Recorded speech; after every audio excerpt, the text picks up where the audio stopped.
आजच्या दुसऱ्या दिवशीच्या आपलं जे दुसरं सेशन आता सुरू होत आहे, या सेशनसाठी आपल्याकडं डॉक्टर के बी पाटील सर आजपासून आपल्याला मार्गदर्शन करतातच आहेत. आणि आता आपल्यासमोर ते नवीन विषय म्हणजे आपल्याला सुरुवात जिथून होते म्हणजे रिसर्चसाठी, तिथून आपल्याला तो प्रवास कसा असणार आहे, त्याच्यामध्ये नेमकं कुठं दखल घ्यायला पाहिजे आणि नेमकं काय काय करायला पाहिजे PhD साठी, ॲडमिशन प्रोसेस असेल, जनरल इन्फॉर्मेशन रिगार्डिंग PhD, हा सरांचा आजचा विषय असणार आहे.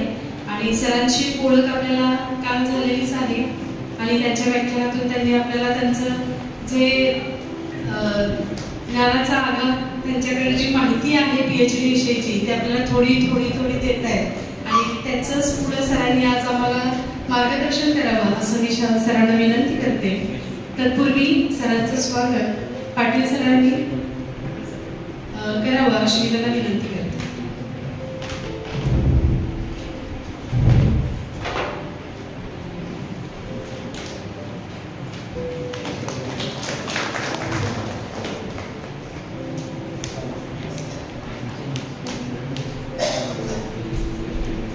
धन्यवाद सर. सरांना विनंती करते की त्यांनी आपलं आजचं मार्गदर्शन सुरू करावं.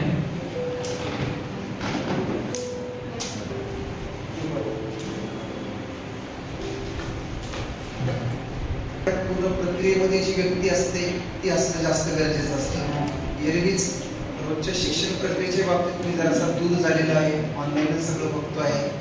आणि नाहीतर जेव्हा मी मार्गदर्शकही नव्हतो तेव्हा मात्र हे जे काही चाललेलं असायचं सगळं ते अकॅडमिक इतकंच ॲडमिनिस्ट्रेटिव्ह पॉईंट ऑफ व्ह्यूने मी सातत्याने विद्यार्थ्यांकडून, मार्गदर्शकांकडून, संबंधित विभागाकडून माहिती घेत होतो.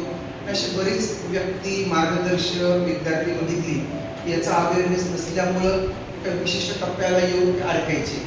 आणि जशी कायद्याची साक्षरता असते तशी ॲडमिनिस्ट्रेटिव्ह लिटरसी असते की ती संशोधक, विद्यार्थी, मार्गदर्शक म्हणून प्रत्येकाला हवी. आता त्याच्यासाठी 2015 14-15 स्थिती अशी होती की एक विद्यार्थी आपला मार्गदर्शक निवडायचा किंवा मार्गदर्शक विद्यार्थी आणि दोघांच्या समोर ते सगळं चालायचं. परंतु गेल्या 10 वर्षामध्ये कोणत्या अभ्यासक्रम, प्रोग्राम संदर्भात अधिकाधिक बदल झाला असं मला कोणी विचारलं तर ते विद्यापीठ पातळीवर किंवा एकूणच राष्ट्रीय पातळीवर ते आहे म्हणजे PhD प्रोग्राम. त्यामुळे दरवर्षी काहीतरी बदल होते. म्हणजे जे त्याची एंट्रन्स घ्यायची का घेतली तर एंट्रन्सला किती मार्क, वायवाला किती मार्क, किती सबमिट करायचा, प्लेगरिझम अगोदर का, पात्रता अगोदर, प्रोग्राम अगोदर. आणि आत्ताही अनेक विद्यापीठांमध्ये अनेक प्रकारच्या संदर्भातले चालू असतात. मग अगदी नांदेड विद्यापीठामध्ये पूर्ण कोर्सवर्क झाल्याशिवाय प्रपोजल सबमिट करायचं नाही, म्हणजे त्याची प्रिरिक्विजिट आहे. आपल्याकडे पण ती आहे, पण थेसिस सबमिट करायचं नाही. लक्षात तिथपासूनच्या सगळ्या बाबी दिलेल्या आहेत. तर मला असं वाटतं की याबद्दल बोलण्यापूर्वी 3-4 मुद्दे मी तुमच्यासमोर क्लिअर करतो की प्रत्येकाने ज्या वर्षी ॲडमिशन घेतलं त्या वर्षीचं प्रॉस्पेक्टस त्याच्याकडे असलं पाहिजे. म्हणजे आता समजा गेल्या वर्षीचं ॲडमिशन झालं त्याची सॉफ्ट कॉपी, हार्ड कॉपी ही पहिला मुद्दा पाहिजे आपल्याकडे. आपली जी फाईल असेल त्याच्यामध्ये ही मस्टच आहे. दुसरं तुमचं प्रपोजल पाहिजे, नाहीतर नंतर प्रपोजलची कॉपी सापडत नाही. आपला इंटरेस्ट काही तांत्रिक कारणामुळे आपण होतो. आणि बऱ्याच जणांकडे आजही मी तुम्हाला सांगतो, इकडे माझे विद्यार्थी त्याची फायनल सबमिट केलेली कॉपी आहे ती त्यांच्याकडे नाही, त्याच्या अगोदरची रफ कॉपी आहे, पुस्तक काय सांगितल्या होत्या सगळं आठवणार. आपल्या मेमरीवर आपण जरा जास्त विश्वास ठेवतो. मला असं वाटतं की ते थोडंसं त्या प्रवासामध्ये खूप घातक आहे. एका बाजूला मला ही नियमावली दिसते, दुसऱ्या बाजूला डॉक्युमेंटेशन, तर रेकॉर्ड किपिंगवर एक अशा कार्यशाळांमध्ये एक लेक्चर असलं पाहिजे, लेक्चरवर एक असलं पाहिजे असं माझं स्वतःचं मत आहे. मग रेकॉर्ड किपिंग ऑनलाईन असेल किंवा ऑफलाईन असेल, यासाठीच्या एक साध्या ज्या व्यावहारिक गोष्टी मी केल्या, मी करायला सांगितल्या, कधी माझ्या विद्यार्थ्यांना, कधी माझ्या मित्रांना, सहकार्यांना, त्यातून आलेलं थोडंफार शांतपण, माहिती ती तुमच्याबरोबर या सत्रामध्ये जे काही मला अर्धा तास दिलेले त्यातून तुमच्याबरोबर शेअर करतो. एक गोष्ट तर मी असं म्हणेन की PhDचं रजिस्ट्रेशन झालं की एक ईमेल तयार करावा, म्हणजे KBP_ किंवा .phd अगदीच तो घेत नसेल तर edu@gmail.com. पहिलं काम काय करायचं, आपलं प्रपोजल झालेलं त्याला सबमिट करून टाकायचं. तुम्ही ते गुगल ड्राईव्हला ठेवा किंवा मेलला टाका. दुसरं एक प्रॉस्पेक्टस त्या मेलला टाकून द्या, तर गुगल ड्राईव्हला ठेवा. एक स्वतंत्र पेन ड्राईव्ह खास PhD साठी ठेवावा. ते इथे लावला की करेक्ट होतो. तो आपल्या लॅपटॉपला आपल्या जवळच तो असतो. त्यात या सगळ्या गोष्टी, सगळे स्कॅन केलेले डॉक्युमेंट, रजिस्ट्रेशनची पावती, पासून सगळ्या स्कॅन केलेल्या गोष्टी आपल्या पेन ड्राईव्हला असतात. स्कॅन तर कोई मिळालं नाही लेखी कर सगळं कर त्या गुगल ड्राईव्हला, पेन ड्राईव्हला, ईमेलला टाक. ही सवय दोन्ही तिन्ही याच्यावर ठेवत राहायची. इन्क्लुडिंग अगदी एखादा रिव्ह्यू घेतला तरी सुद्धा एखादा टूल तयार केलं पहिला ड्राफ्ट मेलला, मग तो मेलच ट्रेस करायचा खाली खाली. दुसरं काहीतरी दुरुस्ती केली त्यालाच परत रिप्लाय करून त्याच्यावर टाकत राहायचं.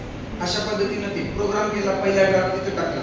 अगोदर काय होतं आणि मी नेमका बदल काय झाला याची हिस्ट्री माझ्या मेलला ती असावी. अशा पद्धतीचं एक पेन ड्राईव्ह आता अगदी तुलनेने किंमत कमी आहे. अगदी गुगल तुम्ही ड्राईव्ह वापरा, तुम्हाला जे तुमची टेक्नॉलॉजी कळते तुम्हाला त्या पद्धतीने मेल वापरावा. आणि मी असं बघितलं की पूर्ण प्रवासामध्ये विद्यार्थी आणि त्याच्या पूर्ण PhD पर्यंतची एखादी प्रक्रिया त्याला ती आनंददायक झाली, ती सुलभ झाली, तो त्या प्रक्रियेमधून एनरिच झाला. याचे एक साधे पॅरामीटर मी बघितले की ज्याच्यावर मार्गदर्शक आणि विद्यार्थी म्हणून काम केलं पाहिजे. एखादा वायवा चांगला होतो, एखादा बेसिस चांगला होतो याचा अर्थ काही विचारलं नाही, काही सांगितलं नाही असं नाही. विचारल्या गेल्या तरी सुद्धा विद्यार्थ्याला सांगता आलं, प्रेझेंटेशन चांगलं करता आलं. मॅडम जसं उल्लेख केला तसा एंड आपल्याला माहित पाहिजे त्याचा वायवा तिथपर्यंतची. तर ते कशाच्या जोरावर होतं एकूण 4 गोष्टी मला जाणवतात. मी सुरुवातीला 2020 पर्यंत त्याला 3 गोष्टी म्हणत होतो. त्या ट्रायंगलवर ते सगळं उभं आहे. आता मी त्याला म्हणतो की त्याच्या क्वाड्रंटवर हे सगळा कार्यक्रम चालू असतो.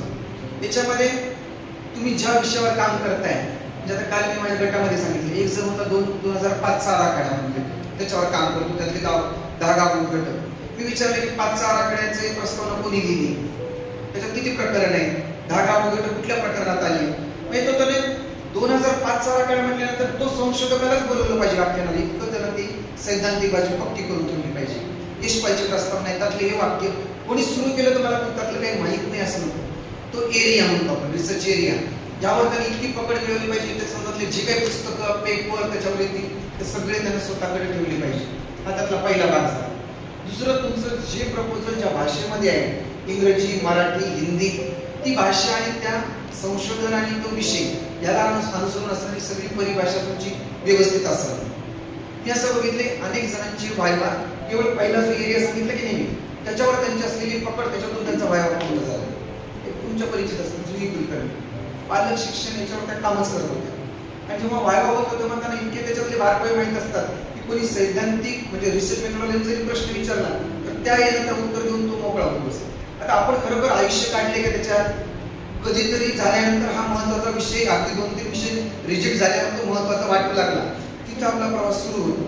आपण त्या सैद्धांतिक भागावर आणि जर आता मराठीत करत असेल तर मराठी, इंग्रजी करत असेल तर इंग्रजी, त्या भाषेवर हळूहळू आता 3 वर्षामध्ये प्रभुत्व मिळवलं पाहिजे. त्या शेवटी कम्युनिकेशन आहे, रिसर्च कम्युनिकेशन, अकॅडमिक कम्युनिकेशन याबद्दल झालं पाहिजे. आणि तिसरा भाग आहे रिसर्च मेथोडॉलॉजी सुद्धा. ठीक आहे, सगळी काही क्रेसवेल, जॉन बेस्ट, वल्सीबॅरी आपल्याला पाठ जरी नसली तर माझी पद्धत कुठली आहे, ऐतिहासिक पद्धत आहे, माझी एक्सपेरिमेंटल आहे. तर मला एक्सपेरिमेंटल पुरतं तरी बऱ्यापैकी आता थोडं नॉलेज मला मिळवलं पाहिजे. माझी नमुना निवड कुठली आहे, कोटा सांगली आहे, सुगम यादवची, ती काय म्हटली या पुस्तकात, काय म्हटले सुगम बद्दल, बेस्टमध्ये काय म्हटले, कोठारीमध्ये काय म्हटले, आणखी कशात काय म्हटले, तेवढं तरी मला पाहिजे. टूल्स बद्दल असेल प्रश्नावली आहे, काय आणखी इन्व्हेंटरी आहे, लिगल स्केल आहे, त्याच्याबद्दल कोणी काय काय म्हटले, एवढे तरी रिसर्च मेथोडॉलॉजी, रिसर्च डिझाईन कृती मला परफेक्टली जमली पाहिजे. काय नाही हे कळलं पाहिजे मला, काय जमले ते. या 3 याच्या जोरावर ज्यांचा स्टुडंट त्यांचा व्हायवा जोरदार होतो. आपण मी बघितले फक्त भाषा मराठी चांगली होती त्यांची, इंग्रजी चांगली होती म्हणून व्हायवा चांगला झाला, पण ते आउट ऑफ होते. इतकी तर आपली स्थिती नाहीये. म्हणजे प्रत्येक विषयामध्ये या एरियामध्ये 40% मार्क मिळाले पाहिजे आणि 1-2 याच्यामध्ये आपले आउटस्टँडिंग टॉप 5 कसे असतात तसे टॉप 1 तरी असला पाहिजे. आणि मी 20 पर्यंत या 3 गोष्टींवर स्वतः संशोधक असतानाही आणि नंतरही जे विद्यार्थी एमएडला आले, PhDला आले, कोणी विचार आले त्यांना सांगतो. आता 2020 पासून मी बघितले हे 3 मध्ये कमजोर असलेले सुद्धा लोक 4थ्या एका गोष्टीवर ताकद त्यांची होती, एक्सपर्ट त्यांचा होता, त्याच्यावर त्यांनी व्हायवापर्यंत काम केलं. तर ते म्हणजे टेक्नॉलॉजी. आता वाढणे सांगितले, रिव्ह्यू कोडसाठीचे 2-3 ऍप्लिकेशन सांगितले, तुम्हाला प्ले गाईड चेक करायला ऍप्लिकेशन सांगितले, PPT करायला ऍप्लिकेशन सांगितले. ज्या माणसानं सुरुवातीपासून शेवटपर्यंत कॉम्प्युटर बाकी सगळं करायला दुसऱ्यांचीच मदत घेतली त्यांचाच व्हायवा ऑनलाईन झाला. आणि ऑनलाईन व्हायवाला फक्त बसवला 3रा माणूस, व्हायवा घ्यायला तिकडचा 4था माणूस. हे म्हणते तो हँडल कर, तो काय दाखवतो, हा काय बोलते, आणि फक्त त्या किओस्कमुळं मूळ विषयामध्ये नसलेले प्रश्न त्या फक्त एजन्सीपणामुळे न झाल्यामुळे तयार झालेल्या 10 प्रश्नांची उत्तर त्याला वायवामध्ये द्यावी लागली. तर एवढी अडचण येतं कामा नये. आजही आपण नसला मिळालं तर अगदी काही टेक्नॉलॉजी शिकवायची नाही आपल्याला, परंतु जे काही आपल्याला कामापुरतं करावं लागते 2-3 गोष्टी. आजच्यापेक्षा पुढचं पाऊल किंवा प्रत्येक प्रोग्रेस रिपोर्टला 6 महिन्यामध्ये जी विद्युसिक असेल विद्यापीठ म्हणतं कुठला प्रोग्रेस रिपोर्ट तो सोडून देऊ, पण मी असं म्हणतो की रिसर्च मेथोडॉलॉजीच्या पॉईंट ऑफ व्ह्यू काय प्रगती केली, भाषेच्या दृष्टिकोनातून काय प्रगती केली, टेक्नॉलॉजीच्या दृष्टिकोनातून काय प्रगती केली, सैद्धांतिक दृष्टिकोनातून काय प्रगती केली, माझा स्वयंमूल्यमापन अहवाल असतो की प्रगती अहवाल हा माझ्याकडे ते ठेवा, गाईडकडे सबमिट करावा. बाकी तो 6 महिन्याचा आता बोलतो सही पुरता सारखं मार्गदर्शकाला वाटू नये याची काळजी दोघांनी म्हणून घ्यावी. तर तो एक भाग मला असं वाटतं की 4 कॉन्ट्रॅक्टवर जरासं काम होणं गरजेचं आहे. ते जर झालं तर निश्चितपणे मला याची खात्री आहे की तो मॅडम जे म्हणत होते तो एक लर्निंग एक्सपिरियन्स असतो, आनंददायक दोघांसाठी असतो, आणि मग दोघांसाठी असलं तर ते डिपार्टमेंट विद्यापीठ सगळ्यांना जरा बरं राहतं. तर तो एक भाग आहे. आणि अनुषंगिक भाग याच्यात येईल, पण तरीही सांगतो पात्रतेचा भाग असेल, जितका लवकर संपेल तितका संपवा. ज्या नियमितपणे तुम्हाला फी भरायला सांगितलेली असते, उगाच दंडामध्ये ते जातं, तोही भाग आपल्याकडून होता कामा नये. ते जे काही गाईडचे गट केलेले असतात, म्हणजे व्हॉट्सअप केलेलं असेल, काही एकमेकांना रिमाइंडर करा आणि कोणालाही दंड लागणार नाही. अशी बेस्ट प्रॅक्टिस असली पाहिजे. तिथल्या बेस्ट चेअरमनला, हेडला, टीमला पण बरं वाटतं, एक चांगल्या पद्धतीने चालते. आमच्या डिसिप्लिन मधल्या कुठल्याही व्यक्तीला दंड भरावा लागत नाही. अशी स्थिती थोडीशी येणं हे गरजेचं आहे. आता मी यासाठी काय केलं होतं, वेळ कमी आहे माझ्याकडे, मी एक प्रश्नावली तयार केली होती 10 प्रश्नांची. मला खात्री आहे की त्या 10 पैकी 5 जरी मिळाले तर मी म्हणेन की हे सेशन घ्यायची गरज नाही. कळलं ना? पण तुम्हाला माहिती आहे की ॲज अन ॲव्हरेज सगळा स्कोर मिळून नाही का 5 होत नाही आपल्याला, म्हणून कदाचित अशा काही गोष्टींची गरज आपल्याला पडते. सिंपल सांगितलं मी तुम्हाला. आपला आता तुम्ही ज्या याच्यामध्ये आहात त्याचं प्रतिबंध कसं आहे, किती वर्षाची मुदत आहे सबमिट करायला, मिनिमम मुदत किती आहे, किती वर्ष, 6 वर्ष, 4 वर्ष, अजून मिनिमम मुदत 3 वर्ष, एक्सटेन्शन किती आहे 2 वर्ष, अजून एक्सटेन्शन किती वर्ष मिळतं, ऍडिशनल 2 वर्ष. जर तुम्ही अपंग असाल, अंध असाल, तुमची जर फिजिकल ऍक्टिव्हिटी अजून किती वर्ष, अजून 2 वर्ष. हे कोण म्हणते, मी म्हणत नाही, कळलं की नाही, याच्यात दिलेलं आहे सगळं. पण आपण जर ते वाचलं नाही तर आपल्याला काय मिळेल, तुमचा थेसिस सबमिट झाल्यानंतर किती दिवसामध्ये त्याचं व्हायवा डिक्लेअर झालं पाहिजे असं विद्यापीठाला बंधन आहे. किती दिवसात त्याच अंदाजाने आपल्याला वाटतं याच्यावर जायचं. 6 महिन्यामध्ये व्हायवा डिक्लेअर झाला पाहिजे, त्यांच्यावर बंधन आहे. आणि आपल्याकडे वर्ष व्हायवा लागत नाही. बघा, जसं आपल्यावर दंड होतो त्याच्याबद्दल कार्यवाही काय झाली पाहिजे. आणि ही गोष्ट असते की जी उगाच विद्यापीठाला धडा शिकवायचा म्हणून नाही. 3 महिने होत जर त्याची हालचाल होत नसेल तर आपण जस्ट सांगावं की मग 3 महिन्यामध्ये ही स्थिती आहे, तर 6 महिन्यामध्ये त्याचा कसा व्हायवा डिक्लेअर होईल, त्या दृष्टिकोनातून योग्य ते पावलं उचलायचं साधा पत्र सुरुवातीला केलं पाहिजे. आणि जर त्याच्यात मॅन्डेट दिले तर याच्यामध्ये दिले कुठल्या नियमाप्रमाणे किती नियम आहेत, त्याच्यात किती अनेक्षर आहेत, मॅडम म्हणतात त्याचं को गाईडचं नाव आलं पाहिजे की नाही आलं पाहिजे, टायटलमध्ये आलं पाहिजे की नाही आलं पाहिजे, त्याचा पेज कुठला, फॉन्ट साईज कुठली वापरावी, याचे अनेक्षर याच्यात दिले. मग परत एकदा कोणीतरी कमलाकर असं सांगतोय, गाईड हे म्हटले, तिथला रिसर्च फेलो ते म्हटला, मला रिव्ह्यूच्या वेळेला एक्सपर्ट असे म्हटले, तर ह्या याच्यावर काही व्हायवा डिफरन्स होऊ शकेल का? कागद काय म्हटलं हा महत्वाचा भाग. कागद म्हटल्याबरोबर कोण काय सांगते त्याचं आपण घेऊ. तर ही बाब मला असं वाटतं की लक्षात घेण्यासाठी. त्याच्यामध्ये मी म्हटलं की याचं इंटेन्शनच आहे to clarify the PhD process and reflect on your research journey. तुमचा जो प्रवास आहे, म्हणजे असंही कोणी समजा भारत सारख्या जर नाही का तरी सबमिट केलं असेल तर ते चॅप्टर तुमचं महत्वाचं पाहिजे, ते काढून बघायचं. आम्ही सबमिट करायला जातोय ना तर एकदा एक पेज काढून बघतो काय आहे त्याच्यावर. आज मी काय याच्यातले एकूण जे 21 नियम आहेत त्यातले 5 नियम माझ्या माहितीप्रमाणे 5चा विषय आता सगळ्यांचा संपला. जर तुमचं ऍडमिशन झालं असेल नाही 5 पासून पुढे चालू होते. मी प्रपोजल करतोय, त्या प्रपोजलचा विषय आहे की 1.6 पासून चालू होतं, रजिस्ट्रेशन आणि रिसर्च प्रपोजल काय आहे याच्यामध्ये एकदा वाचतो आणि मगच जातो. गाईडपेक्षा अधिक हा विद्यार्थी तयारच पाहिजे त्याच्या पुढे. कारण दरवर्षी प्रॉस्पेक्टस मध्ये काही चेंज होईल, तुझी बॅच कुठली, तुझं प्रॉस्पेक्टस काय ते काढून बघ. काही गोष्टी असं म्हणतात की मागच्या बॅचला पण ते लागू नाही. जसं मॅडमने खूप महत्वाची गोष्ट काल केली, त्यामुळे मी लिहून देणार नाही. आणि लक्षात मला असं वाटलं की नाही का याच्याबरोबर मार्गदर्शक आले म्हणून सुद्धा ते घेतात लिहून, ते बघायला आता आपल्याला गरज नाही की पुन्हा एकदा याच्याबद्दल मार्गदर्शन तुम्हीच करा. तुम्ही होता ना लेक्चरला, अशी स्थिती येऊ नये म्हणजे झालं ना की नाही. तर मार्गदर्शक आहेच, फक्त मार्गदर्शक म्हणजे उलट बसायला पाहिजे होतं, आपण मागे बसायला पाहिजे होतं. ते लिहितात की नाही, त्या नोंदी करतात की नाही. इतका डोलारा प्रत्येक गोष्टीसाठी नसतो. मी तुम्हाला सांगतो परत एकदा की ह्या सगळ्या गोष्टी आपण बघणं गरजेचं आहे. त्याच्यामध्ये काही नियमावली दिली, मी कुठल्या टप्प्यावर आहे तर त्या पद्धतीने. आणि याचा सगळा बेस कुठला दिलेला आहे, मी डॉक्युमेंट दिलेलं आहे की जे 24-25 आहे ते प्रॉस्पेक्टस आहे, डिस्क्लेमर असं आहे. याच्यात परत बदल होऊ शकतात किंवा अगोदरचे जर तुमच्या बॅच कोणी सखोल अभ्यास करणारे मागचे खूपच असतील, त्यांना कदाचित वेगळे नियम लागू आहे लक्षात, किंवा काही गोष्टींमध्ये बदल असू शकतो. आता हा एलिजिबिलिटी आणि ऍडमिशनचा विषय फक्त काही मार्गदर्शकांना नवीन कोणी विद्यार्थी घ्यायचे असेल तर त्यांच्यासाठीचा विषय दिलेला आहे, याच्याकडे आपल्याला जायला असतं.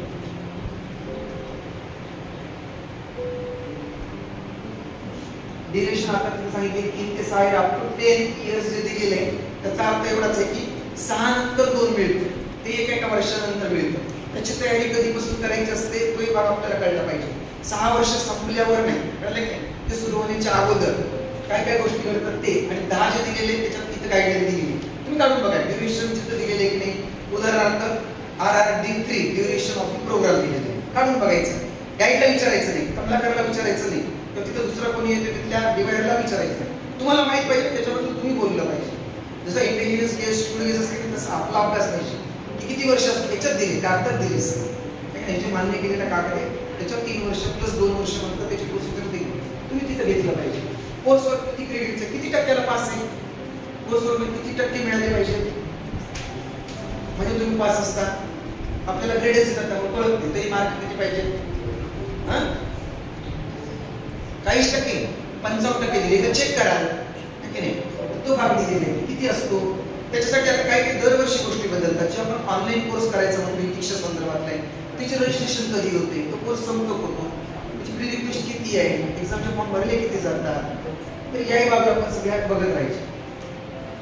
मी तुम्हाला सहज सांगतो, माझ्याकडे त्यांचं शेवटचं सबमिशन झालं, त्यांना असं वाटत होतं की रेफरी दोन्ही येतात पायवाले, ठीक आहे नाही. माझं असं म्हणणं क्लिअरली एंड त्याचा माहित पाहिजे काय होणार आहे, एंड काय आहे. एक सुखदेव शेवटी पदवी तुमच्या गळ्यात आहे, ठीक आहे नाही, त्याच्या अगोदर समजते. अकॅडमिकली इनपुट आहे व्हायवाच्या दिवसाचा, तिथं काय काय होतं याची गोष्ट जर सुरुवातीच्या दिवशी तुम्हाला माहित असेल तर आपला प्रवास जास्त सावध पद्धतीने किंवा आत्मविश्वास करून चालेल. तिथं काय काय होतं घडतं, दुसऱ्या रेफरीचे मग येतात की नाही, प्रश्न येतात की नाही, ते विचारले जातात की नाही, गाईड असतो की नसतो, ठीक आहे. इथपासून एकदा कधीतरी बोललं पाहिजे आणि विद्यार्थ्यांनी ते समजून घेतलं पाहिजे. त्याचा तो प्रवास दिलेला आहे की proposal, RAC approval, progress report आणि फायनल केसेस. काही सारखं साधे बाण दिले, मध्ये बरेचसे बाण आपल्याला लागतात, तर त्याचा इथे उल्लेख नाही. तर तिकडे ते सावध पद्धतीने आपण प्रपोजल पासून सगळ्या यांच्यापर्यंत बघितलं पाहिजे.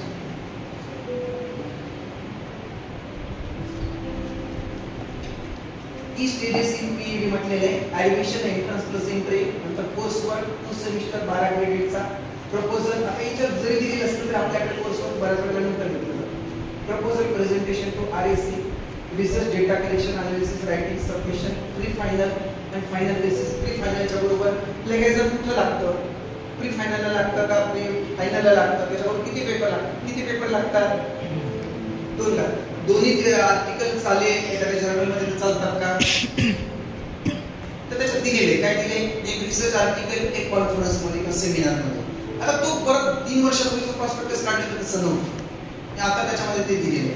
मग आमचे एक जण होते की ते म्हणते माझ्याकडे सर 12 पेपर आहेत, अडचण काय सगळे जर्नल मध्ये, मी कुठल्या कॉन्फरन्सला जाऊन केलं, मध्ये काय करायचं त्याचं तसा विषय आहे. आणि ओपन डिग्रीज वायओसी म्हणतात त्याचा भाग दिला. त्याच्यामध्ये कुठलं पत्र लागतं म्हणजे अगदी येतात त्याला बऱ्याच गाडीचं तयार झालेलं परत विसरतं, त्याची SOPs प्रत्येकाकडे तयार करायची. प्रवासात जो झालेला आहे no dual registration for another degree. PhD करत कुठलाही सर्टिफिकेट कोर्स डिप्लोमा पण तुम्ही करू नये या मताचा आहे. ते ऑफिशियली याच्या बाबतीतली गाईडलाईन्स आहे. आपण म्हणतो त्याला ड्युअल डिग्री, पण UGC असं त्याला म्हणते, काल सगळ्यांनी उल्लेख केला त्याला. Pursuing simultaneously 2 programmes guidelines, pursuing simultaneously 2 programs.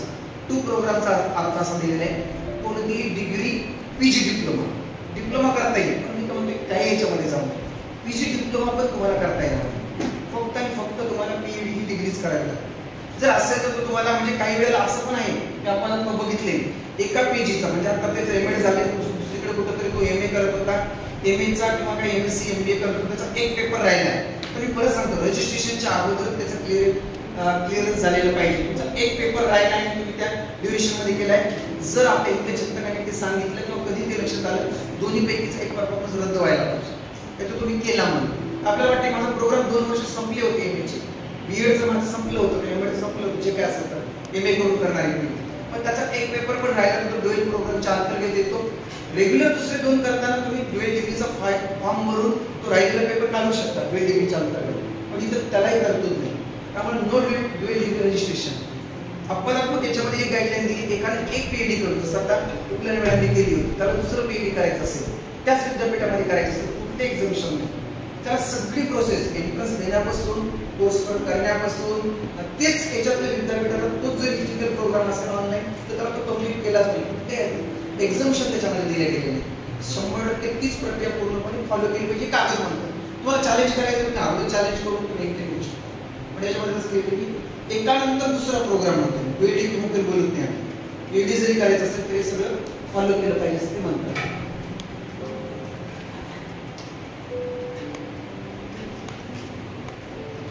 One publication आणि वन सेमिनार तो त्याच्यातला मुद्दा दिलेला आहे. Progress report every 6 month. मी आता बघितले की आता माझ्या विद्यार्थ्यांपासून सगळ्यांकडे झालेले 6 महिन्यानंतर ते येतात आणि ते त्यांचं एक 40 काय तुमचे 30 तास झाले त्याच्यावर सही करून द्या. तो काही ऑटोग्राफ नाही. तुम्ही जरी तुमच्या मार्गदर्शकाला सेलिब्रिटी म्हणत असलं तर मूळ मुद्दा काय आहे की तुम्ही भेटलेला आहात तर परत एकदा तसंच आहे. जसं मी पेन ड्राईव्ह म्हटलं, ईमेल म्हटलं, तसे काही डायरी वही केली डेट ठेवून घ्या आणि पहिल्या दिवशीच मी तर म्हणतोय की डिपार्टमेंटने ते ऍक्शन म्हणजे प्रॅक्टिस करायला हरकत नाही का मार्गदर्शकाकडे ज्या दिवशी आला त्या दिवशी त्याच्याकडे तो कागद देऊन टाकायचा. काही कागद आपल्या जवळच ठेवायचे.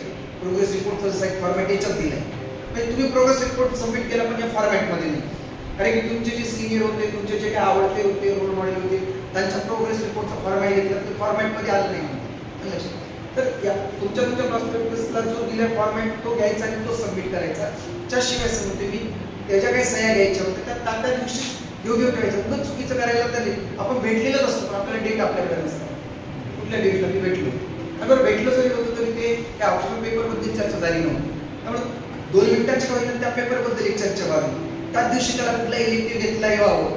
कोर्सवर्क सबमिट म्हणजे थेसिस सबमिट करायच्या वेळेला तुझा इलेक्टिव्ह कुठला आता असं काही साक्षात्कार नंतर करून घेण्यापेक्षा सुरुवातीपासूनच आपला एरिया आणि आपलं स्पेशलायझेशन त्यातली त्यात कसं मॅच होईल ते बघितलं पाहिजे.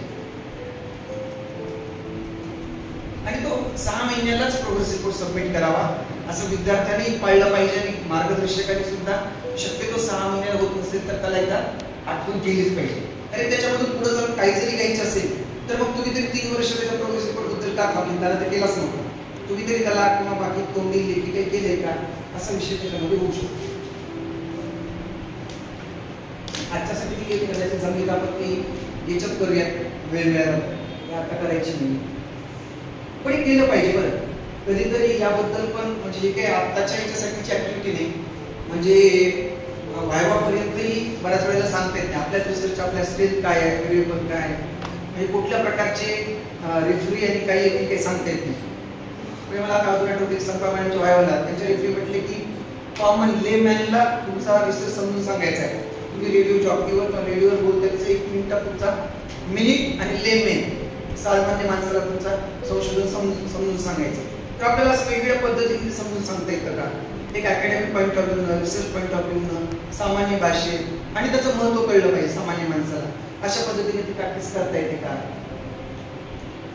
आणि 6 महिन्याला याही पद्धतीनं की काय स्ट्रेंथ झाली, काय करंट मला आत्ताच्या 6 महिन्यापूर्वी कुठलं चॅलेंज आहे, टेक्निकल असतं. मला याची जाणीव आहे. कार्यशाळेमध्ये जेवढे सहभागी झाले त्यातल्या निम्म्याला टेक्निकल अशा सैद्धांतिकपेक्षा व्यावहारिक प्रॅक्टिकल एकाच वेळेला संसार, व्यवहार, व्यावसायिक जबाबदाऱ्या, कर्तव्य आणि मग ते त्या सगळ्यामध्ये प्राधान्यक्रमाला त्या पहिल्या 2 मधले कुठले तरी ठरतात. एक तर व्यवसाय किंवा संसार आहेच शेवटी संशोधन चालू. याच्यात वेगळं संशोधन करायची गरज नाही. हाच एक रियालिटी आहे. आणि वन इन्साइट फॉर 6 महिन्याला काय काय मिळाले तर समजा ते मिळालं पाहिजे. One insight for research purpose आणि एक मी परत म्हटलं की खूप छान संधी आहे की सायंटिफिक इन्क्वायरी, सायंटिफिक ॲटिट्यूड, वेगवेगळे स्किल मिळवायची की समजा या निमित्ताने एखादं डिजिटल स्किल किंवा काहीतरी एखादं ॲप्लिकेशन कळालं तर त्याचा तुम्हाला अध्यापक म्हणून उपयोग होतो, एक व्यक्ती म्हणून उपयोग होतो. तर ह्याही गोष्टी आपण सातत्याने केल्या पाहिजे, आपल्याला मॅन्डेट घालून द्यायचे ज्यांनी जरी केलेली नसेल. मग हे काही गोष्टी तुम्ही सादर करायला आता आपल्याला वेळ काले मॅडम त्याचा उल्लेख केला तर म्हणजे त्या क्वालिटी रिसर्च मध्ये जी बाब दिलेली आहे तीच रिव्ह्यूच्या बाबतीत आहे. काही गोष्टींमध्ये त्या बाबतीत आपण करायला पाहिजे. एकूण जनरल गाईडलाईन दिल्या जातात रिव्ह्यूच्या बाबतीत. मी परत सांगतो, मी रिव्ह्यू घेतो, एक चूक आपण प्रत्येक जण करतो की त्याचा रेफरन्स लिहित नाही. मग परत रेफरन्सच्या वेळेला एक आरआरसी म्हणते म्हणजे त्या स्पायरलच्या वेळेस कमिटी म्हणते, मार्गदर्शक म्हणतो की जे रेफरन्सेस लिहिलेले नाही. मग परत रेफरन्सेस ऑनलाईनही मिळत नाही आणि ऑफलाईनही मिळत नाही. आपण म्हणतो हेच टायटल न होता तो डॉक्युमेंट, मग आता डॉक्युमेंट उपलब्ध नसतं. नाविलाजाने एक तर ते चुकीचं जरी लिहितात तर ते डॉक्युमेंट काढावं लागतं, त्याच्या बाजूला काढावं लागतं. तर त्याच वेळेला सवय काय ठेवायची, इव्हन आता मॅडमने उल्लेख केलाय वरचा पुस्तकाचा, पण मी सांगतो माझे जनरल ऑब्झर्वेशन. पाठीमागे मॅडम काय करतात, जॉन बेस्ट किंवा बेस्ट जे गन 2008 लिहितात आणि इथं व्याख्याच्या आतल्या तिसऱ्या चॅप्टर मध्ये असते तिथं मात्र 1998 असतं. मग तुम्ही 1998च वापरलं, 2008चं वापरले, म्हणजे तुमचाच रेफरन्स तुम्ही लिहिलेला पाठीमागं मी कन्सिस्टन्सी त्याच्यामध्ये बघायला मिळेल. कारण की त्यांनी ते घेतलेलंच नसतं एका वेळेला, ते दुसऱ्या थेसिस मधून. मग अशा वेळेला ही विसंगती तरी येतं कामा नये. मुळे उमाटेंचं आहे की तुमची आवृत्ती कुठली आहे, दोन्ही म्हटलं तर दोन्ही रेफरन्स लिहा, काय अडचण नाही. पण तुम्ही ते लिहित नाही, ही अंतर्गत सुसंगती मात्र त्याच्यामध्ये दिसत नाही. मग त्यामुळे नोट्स काढणं, त्यात ते लिहित राहणं, रेफरन्सेस विशेष करून जे घेतलेले रिव्ह्यूज घेतलेले ते सगळ्यांचे रेफरन्सेस आपल्याकडे पाठीमागे असावे. इथं मुद्दा म्हटलेले गेट कन्फ्युज, समजा सातत्याने काही जण कन्फ्युज होत असतील तर ट्रॅक वर असं म्हणायला काय हरकत नसतं. अगदी सगळं कळत चाललंय सुरुवातीपासून, तेही काही बरं नाही. आणि थोडीशी भीती वाटायला काय हरकत नसते, कारण की आपण सातत्याने नवीन गोष्टींना समोर जातो, त्याचा ते लर्निंग ऍक्टिव्हिटीचा एक भाग पण असू शकतो.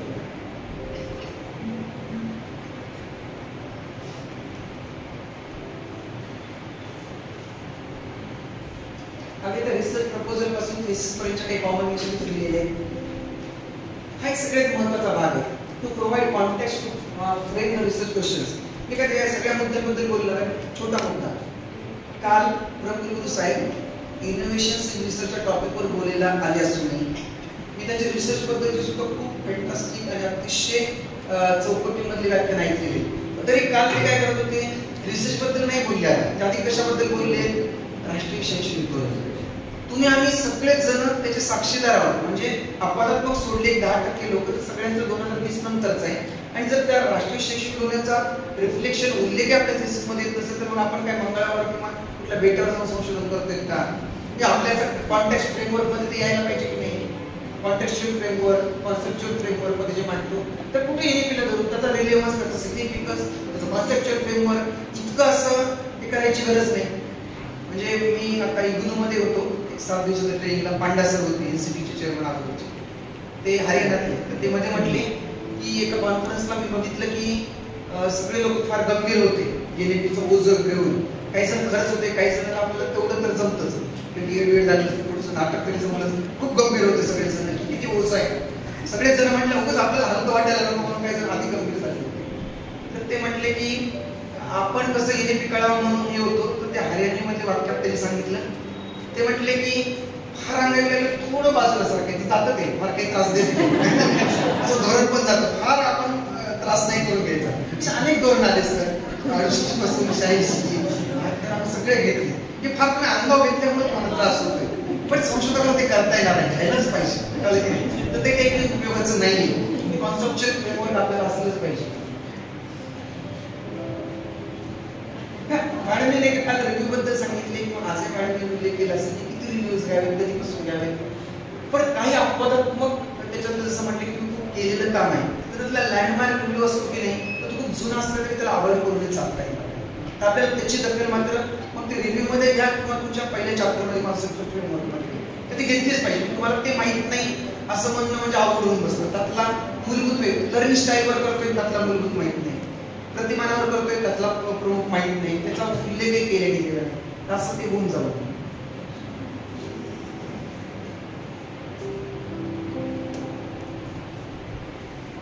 ते प्रपोजल पासून प्रोफेशनल लुकिंग, अकॅडमिक लुकिंग याचा अर्थ कलर वगैरे असा भाग नाही.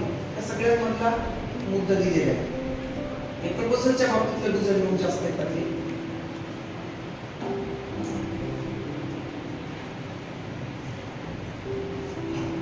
याच्याबद्दल 1-2 मिनिट आपण फक्त बोलणार आहोत की टेक अवे या सेशन मध्ये काय आहे की तुमचं प्रॉस्पेक्टस काय आहे, ते तुमचं कॉन्स्टिट्यूशन काय, बायबल तुम्हाला जे म्हणायचं असेल तर ते आहे.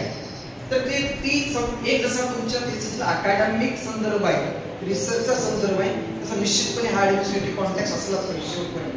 हे का केलं, 5 प्रकरण का केले, 6 का केलं, तुमच्या याच्यामध्ये तुम्ही गायचे डिग्रीज का लिहिता, तर हे याच्यामध्ये दिले. हे असं टायटल आहे, पेजचा नमुना इथं पाठीमागे जोडलाय आणि अक्षरमध्ये त्याप्रमाणे मी केले. कोणी चॅलेंज करणार, कळलं की याच्यात असं पेज दिले मी ते वापरतो, हा फॉर्मॅट आहे, विषय तिथं संपतो. आपण काय करतो, भरपूर गोष्टी सांगतो, मार्गदर्शकाच्या थेसिस मध्ये असं होतं, तुमच्याच एखाद्या वेळेस म्हणतो जो सांगते तुमचा थेसिस मी बघितला होता, त्याच्यात तसं असं उल्लेख होणार. त्याच्यामध्ये काय होतं, यात काय दिले तर तो फॉर्मॅट, प्रोग्रेस रिपोर्टचा फॉर्मॅट दिलाय, तोच फॉर्मॅट लागू करायचा. सर्टिफिकेट ऑफ रिसर्च, सर असं असावं का त्याला सर्टिफिकेट म्हणू का डिक्लेरेशन म्हणू, तो ते बघ. त्याच्यात काय दिले, गाईडला काय म्हणले डिक्लेरेशन, स्वतःला काय म्हटले सर्टिफिकेट, जे म्हटले तो दिले आणि त्या पद्धतीने पूर्ण कर. सर मी आता इंटरडिसिप्लिनरी म्हणू का फॅकल्टी, त्याच्यात काय लिहिले, तर हे ऑफिशियल डॉक्युमेंट आहे. इथं इनोव्हेशनचा विषयच नाही, म्हणजे 2 कार्यशाळा जर इनोव्हेशनची असली, यामध्ये कुठलं इनोव्हेशन नसेल, ऑफिशियल डॉक्युमेंट आहे ते त्या पद्धतीनेच यावं. डिक्लेरेशन याच्यात दिले, पहिला पेजचा विषय इथं दिलाय, दिले की नाही पहिलं पेज कसं असावं आणि आताच तयार करून ठेवायचं, तरी परत विसरून गेले पाहिजे. फार जर काही कधी कंटाळा झाला, काहीच कळत नसेल तर पहिलं पेज तयार करून ठेवायचं आणि डिक्लेरेशन करावं. तर ह्या गोष्टी मला थोडासा आत्मविश्वास येण्याची दार्शनिक देत आहे. पण हे काय, हे कॉन्स्टिट्यूशन, हे तुमचं बायबल आहे, हे तुमच्याकडे प्रत्येकाकडे पाहिजे, फाईलला पाहिजे, मेलला पाहिजे, हे कधी कधी वाटतं कुठलीच दिसते तरी काय हरकत नाही, इतक्या जागेवर याच्या कॉपीज असायला हरकत नाही. रॅपला पाहिजे, हा रॅपो भेटल्यावर कॉल केल्यावर होतो. गुरुपौर्णिमा शिक्षण खूपच महत्वाचे आहे, काहीच हरकत नाही की नाही. ते सोडूनही कुठल्याही पद्धतीनं तुम्ही मेसेज करा, तुम्ही आणि तुमचे गाईड यांची जी काही लर्निंग, टीचिंग, रिसर्च स्टाईल आहे त्याला अनुसरून तुम्ही मेल करा, तुम्ही व्हॉट्सअप करा, कॉल करा, प्रत्यक्ष भेटा, परंतु तो राग बसला पाहिजे. तो एकदा डिस्कनेक्ट झाला की नाही पण रेंज यायला भरपूर वेळ जातो आहे की नाही. आणि मग परत म्हणतो तुमची भीती वाटते की नाही, ते आधारित भीती काही कामाची नाही की नाही. तर काय म्हणजे कोणालाच त्यांची ख्याती लीडर असणाऱ्यांचे ती माणसं भीती वाटतात आणि उगाच गाईडला सोबत परत मूल्यांकन करण्याची वेळ येते. पण असं नाही, मूळ हा खूपच गंभीर विषय आहे की तो राखून हे सातत्यानं झालं पाहिजे. नवीन इन्साईट सातत्यानं मिळतात आणि तुम्हालाच नाही, गाईडची पण गरज आहे, त्यांना पण नवीन नवीन इन्साईट्स तुमच्या संवादातून येतात, त्यामुळे त्यांच्यासाठी तरी तुम्ही भेटत चला. Free consistently work, reading and reporting. Madam म्हटलं तसं वर्क मध्येच उपयोगाचं नाही, म्हणजे भरपूर डोक्यात जर खूप विचार केला तेवढा विचारही करू नका, मध्ये मध्ये पॉज घ्या, वाचा, थोडंसं लिहून करा, रिपोर्टिंग करा, दोन्ही अर्थानं, कागदावर रिपोर्टिंग, मेलवर रिपोर्टिंग, गाईडला रिपोर्टिंग.